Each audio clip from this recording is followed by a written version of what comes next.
आप सभी को नमस्कार। जिन 3 एग्रीकल्चर एक्ट्स को लेकर किसान इस देश के हर हिस्से में प्रोटेस्ट कर रहे हैं, आज मैं उन्हीं एग्रीकल्चर एक्ट्स को एक्सप्लेन करूंगा ताकि एक आम आदमी के नाते आपको पता चले कि इसमें सरकार सही है या किसान।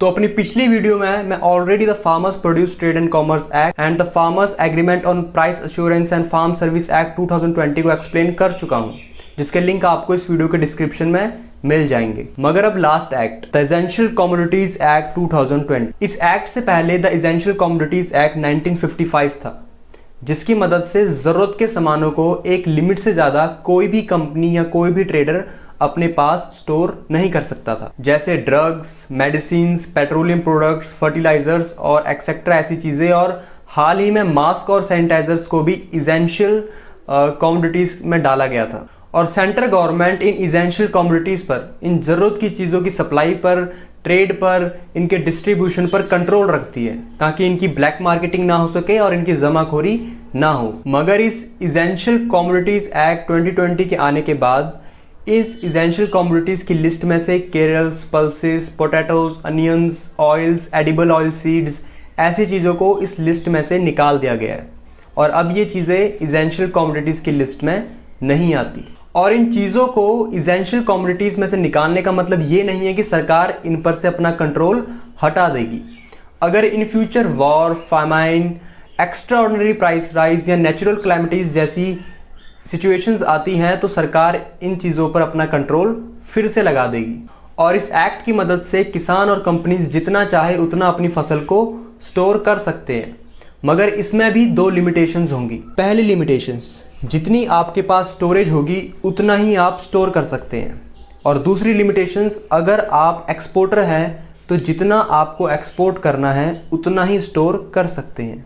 और इतना ही नहीं, अगर हॉर्टिकल्चर प्रोड्यूस का प्राइस 100% बढ़ जाता है और पेरिशेबल गुड्स का प्राइस 50% बढ़ जाता है तो सरकार इन पर फिर से स्टॉक लिमिट लगा देगी। तो ये तो हो गई इस एक्ट की बात और इसके कुछ फायदे। मगर अब बात करते हैं उन पॉइंट्स की जिस वजह से किसान इस एक्ट का विरोध कर रहे हैं। हर किसान के पास इतनी स्टोरेज नहीं होती कि वो अपनी फसल को स्टोर करे और ज़्यादातर किसान अपनी फसल को स्टोर नहीं करते। उनका मेन काम होता है अपनी फसल को काटना और उसे मंडी में जाकर बेचना। तो इस एक्ट की मदद से किसानों से ज़्यादा फायदा तो इन कंपनीज को होगा, क्योंकि उन्हीं के पास इतने बड़े storages, warehouse, cold storages होते हैं कि वो बहुत ज़्यादा मात्रा में अपनी फसल को स्टोर कर सकते हैं। और किसानों का मानना है कि इतने बड़े स्टोरेजेस हाउस होने की वजह से ये कंपनीज जमाखोरी कर सकती है, ब्लैक मार्केटिंग कर सकती है, जिससे महंगाई और बढ़ेगी और किसानों को कम पैसा मिलेगा।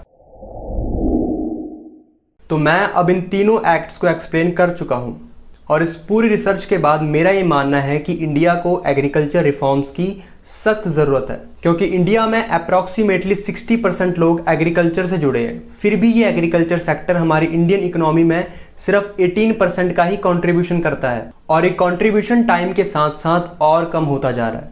और अगर हम पुराने मॉडल को ही फॉलो करेंगे तो शायद ही इस फील्ड में कोई डेवलपमेंट हो पाएगी और ऐसे ही ये कंट्रीब्यूशन कम होता रहेगा। तो हमें हमारी एग्रीकल्चर इंडस्ट्री को बूस्ट करना ज़रूरी है, इसमें चेंज लाना ज़रूरी है।